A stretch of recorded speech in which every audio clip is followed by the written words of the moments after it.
Bapak Ibu saudara yang terkasih dalam Yesus Kristus. Firman Tuhan kembali akan menyapa kita dari kitab Imamat 25 ayat 1 sampai 13. Imamat 25 ayat 1 sampai 13 saya baca untuk kita keseluruhan. Demikian firman Tuhan. Tahun Sabat dan tahun Yobel. Tuhan berfirman kepada Musa di Gunung Sinai. Berbicaralah kepada orang Israel dan katakanlah kepada mereka, apabila kamu telah masuk ke negeri yang akan kuberikan kepadamu, maka tanah itu harus mendapat perhentian sebagai sabat bagi Tuhan. 6 tahun lamanya engkau harus menaburi ladangmu, dan 6 tahun lamanya engkau harus merantingi kebun anggurmu dan mengumpulkan hasil tanah itu. Tetapi pada tahun yang ketujuh haruslah ada bagi tanah itu suatu sabat, masa perhentian penuh, suatu sabat bagi Tuhan. Ladangmu janganlah kau taburi, dan kebun anggurmu janganlah kau rantingi. Dan apa yang tumbuh sendiri dari penuaianmu itu janganlah kau tuai, dan buah anggur dari pokok anggurmu yang tidak dirantingi janganlah kau petik. Tahun itu harus menjadi tahun perhentian penuh bagi tanah itu. Hasil tanah selama sabat itu haruslah menjadi makanan bagimu, yakni bagimu sendiri, bagi budakmu laki-laki, bagi budakmu perempuan, bagi orang upahan dan bagi orang asing di antaramu yang semuanya tinggal padamu, juga bagi ternakmu dan bagi binatang liar yang ada di tanahmu. Segala hasil tanah itu menjadi makanannya. Selanjutnya engkau harus menghitung 7 tahun sabat, yakni 7 kali 7 tahun, sehingga masa 7 tahun sabat itu sama dengan 49 tahun. Lalu engkau harus memperdengarkan bunyi sangkakala di mana-mana dalam bulan yang ketujuh, pada tanggal 10 bulan itu, pada hari raya pendamaian, kamu harus memperdengarkan bunyi sangkakala itu di mana-mana di seluruh negerimu. Kamu harus menguduskan tahun yang ke-50 dan memaklumkan kebebasan di negeri itu bagi segenap penduduknya. Itu harus menjadi tahun Yobel bagimu, dan kamu harus masing-masing pulang ke tanah miliknya dan kepada kaumnya. Tahun yang ke-50 itu harus menjadi tahun Yobel bagimu. Jangan kamu menabur, dan apa yang tumbuh sendiri dalam tahun itu jangan kamu tuai. Dan pokok anggur yang tidak dirantingi jangan kamu petik buahnya, karena tahun itu adalah tahun Yobel, haruslah itu kudus bagimu. Hasil tahun itu yang hendak kamu makan harus diambil dari ladang. Dalam tahun Yobel itu kamu harus masing-masing pulang ke tanah miliknya. Sampai sejauh demikian pembacaan firman Tuhan.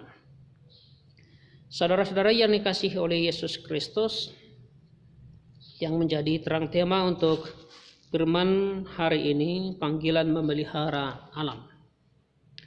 Ada aturan yang ditetapkan oleh Allah kepada umatnya untuk memelihara alam, salah satunya untuk mengistirahatkan tanah pada tahun yang ketujuh, tahun Sabat, dan tahun ke-50, tahun Yobel yang disebut tadi tahun pembebasan.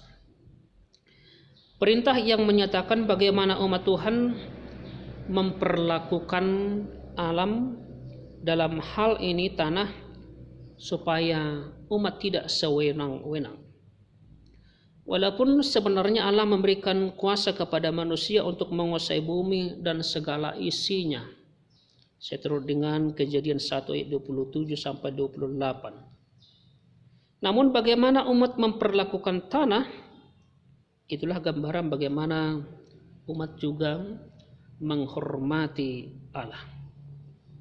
Saudaraku yang terkasih dalam Yesus Kristus, kita tahu dalam Alkitab ada 3 sabat yang ditetapkan Allah untuk dikuduskan oleh bangsa Israel.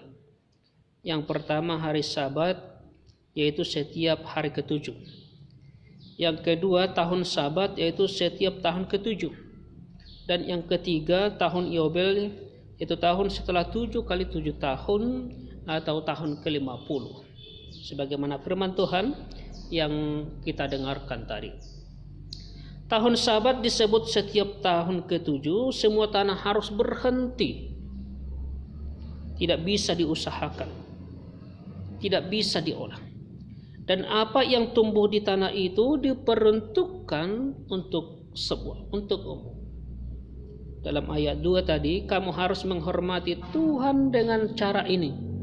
Setiap tahun ke-7 kamu tak boleh mengerjakan tanah untuk bercocok tanam. Artinya Sabat adalah untuk menghormati Tuhan. Bukan hanya sekedar berhenti bekerja atau tidak bekerja, mengambil waktu istirahat untuk lama tidur, untuk piknik, tidak. Satu tujuan diadakannya Sabat yaitu menghormati Tuhan, memuliakan Tuhan. Tuhan memerintahkan Sabat untuk menjadi kesempatan bagi umat untuk menghormati Tuhan. Kesempatan bukan hanya hari bagi kita untuk menghormati, tapi kesempatan waktu untuk menghormati Tuhan. Kenapa itu perlu, saudaraku yang terkasih dalam Yesus Kristus? Pertama, itulah yang menunjukkan bahwa kita adalah umat pilihan Allah. Sabat membedakan kita dari bangsa atau umat yang lain. Dengan menguduskan Sabat menunjukkan dan menjadikan kesaksian kita kepada dunia, kepada sekeliling kita bahwa kita adalah umat Allah. Dan salah satu cara yaitu dengan datang kepada persekutuan, datang bersekutu di bait Allah. Hari itulah di mana hari dikhususkan bagi kita, dikhususkan hanya mau beribadah kepada Allah. Pada hari itu seluruh hati, pikiran, jiwa, arah hidup, perkataan, perilaku hanya untuk memuliakan Allah. Dan itulah waktu, itulah saat khusus berhenti untuk memuliakan, dipakai untuk memuliakan Allah. Saudara yang terkasih dalam Yesus Kristus, pertanyaan sekarang, ini pertanyaan penting bagi kita. Apakah yang kita lakukan? Apa yang kamu lakukan selama hari perhentian, selama Sabat? Apa yang kita lakukan? Yang kedua, saudaraku yang terkasih dalam Yesus Kristus, kalau Allah memberikan Sabat untuk kita, itulah saat di mana Allah membebaskan kita dari pekerjaan kita, dari segala aktivitas pekerjaan kita, supaya kita jangan diperbudak oleh pekerjaan itu sendiri. Jangan diperbudak oleh pekerjaan, supaya kita jangan diperbudak oleh pekerjaan itu, sebagaimana kita adalah makhluk mulia ciptaan Tuhan. Tuhan tidak mau hidup kita dihabiskan hanya untuk bekerja terus. Sahabat, itulah waktu bagi kita mengisi kekuatan kita dengan mempunyai istirahat yang cukup. Demikian pula untuk tanah, Tuhan memerintahkan harus berhenti di tahun Sabat, supaya kembali tanah itu memberikan hasil yang lebih baik. Sebab dengan tanah itu berhenti, maka humus tanah akan semakin baik dan akan menghasilkan tanaman yang baik.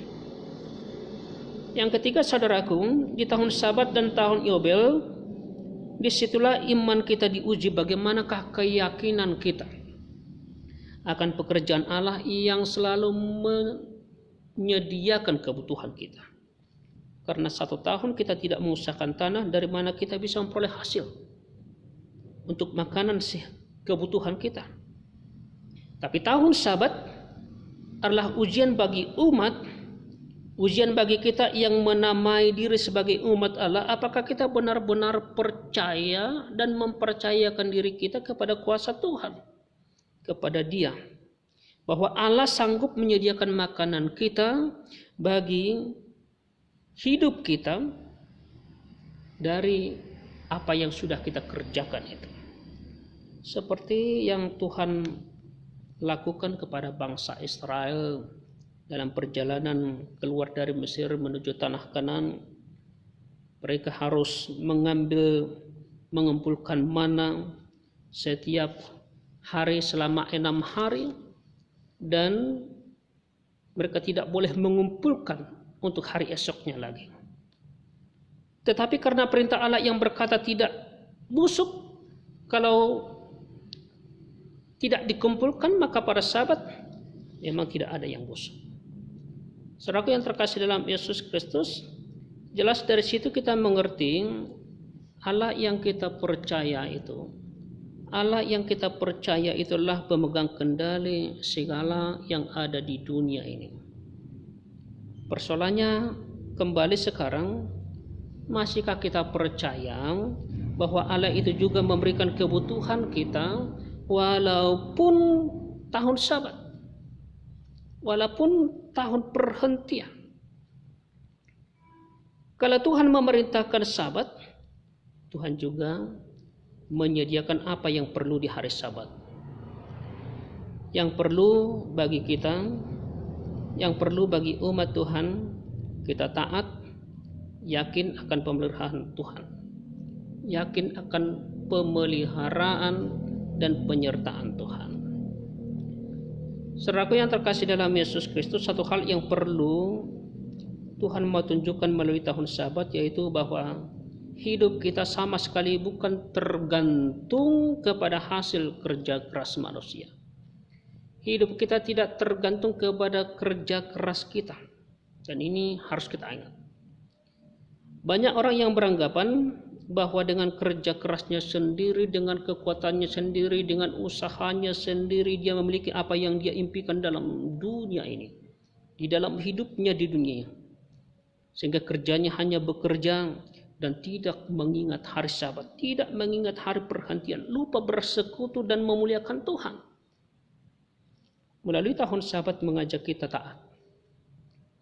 Sabat mengajak kita taat, yakin akan pemeliharaan Tuhan. Yang ketiga, saudara yang terkasih dalam Yesus, yang keempat, saudara yang terkasih dalam Yesus Kristus, kalau kita diperintahkan melakukan tahun Sabat, itu juga adalah saat bagi kita untuk memelihara alam ciptaan Tuhan, untuk melestarikan, menjaga alam, menjaga tanah, menjaga bumi. Kenapa? Karena alam ini bukan milik kita, tapi milik Allah. Tanah dan bumi ini adalah milik Allah. Kita hanyalah penumpang tak berbayar di dunia ini. Karena itu tugas kita adalah memelihara supaya alam ini tetap menjadi firdaus bagi kita, bagi anak cucu kita, bagi segenap manusia. Karena itu sebaiknya setiap orang, terlebih orang percaya, harus menganggap dirinya sebagai penjaga milik Allah. Sekali lagi, merasa dirinya sebagai penjaga milik Allah. Karena itu Bapak Ibu saudara yang terkasih dalam Yesus Kristus, jangan rusak, jangan kotori, jangan hancurkan, tetapi mari jaga, mari rawat alam ini. Bagaimana kita memeliharanya? Mulai dari hal-hal kecil, mulai dari diri kita. Mungkin kita boleh menanam pohon dengan hemat energi, hemat air, mengurangi memakai pestisida misalnya, mengurangi dengan memakai bahan-bahan kimia, plastik yang bisa merusak lingkungan, menjaga kebersihan lingkungan kita, kehidupan kita. Saudaraku yang terkasih dalam Yesus Kristus, tugas untuk memelihara alam bukan hanya tugas dari petugas lingkungan hidup atau petugas kebersihan, tidak. Melainkan tugas kita bersama, karena kita bersama-sama tinggal di dunia ini, di bumi ini, di alam yang diberikan Allah kepada kita. Kita bukan tinggal di surga, kita bukan tinggal di neraka, tapi kita tinggal di dunia ini sekarang. Perintah Allah akan pengistirahatan tanah dapat kita refleksikan dengan pengelolaan alam, pengelolaan tanah yang tidak semena-mena. Sebab kita bukan pemilik sesungguhnya dari alam ini, tetapi pemilik sesungguhnya adalah Allah yang memberikan kepada kita. Walaupun mungkin kamu mempunyai tanah yang luas, ratusan hektar, kamu bukanlah pemilik sesungguhnya dari tanah itu. dalam ayat 13, dalam tahun Yobel itu kamu harus masing-masing pulang ke tanah miliknya. Itu firman Tuhan tadi. Dalam tradisi orang Israel, mereka tidak boleh menjual tanah milik pusaka. Tanah milik pusaka mereka karena pemiliknya adalah Tuhan. Kita baca dalam ayat 23, tanah jangan dijual mutlak karena akulah pemilik tanah itu. Sedang kamu adalah orang asing dan pendatang bagiku. Oleh karena itu, saudara yang terkasih dalam Yesus Kristus, tahun Yobel menjadi tahun pembebasan. Yobel dalam bahasa Yunani aphesin, mengampuni, menghapuskan utang, membebaskan, membiarkan pergi yang tertawan. Dan ini bukan pilihan tetapi kewajiban. Kewajiban kita untuk membebaskan. Pembebasan ini bukan hanya soal finansial, bukan hanya soal keuangan, tetapi lebih daripada itu pemulihan hubungan kepada sesama. Pemulihan hubungan yang bisa menerima orang lain, mengampuni orang lain. Ini kesempatan untuk melakukan rekonsiliasi total. Kesempatan melakukan rekonsiliasi total di mana hubungan kita dengan Allah dan manusia benar-benar dipulihkan karena mengingat pengorbanan Tuhan Yesus yang telah mengampuni, memulihkan kita. Sehingga semua orang dapat bersuka cita. Semua kita bisa bersama-sama bersuka cita, menikmati alam yang Tuhan berikan ini. Maka mari kita jaga, mari kita lestarikan apa yang Tuhan berikan, alam ciptaan Tuhan yang sudah diberikan kepada kita. Amin.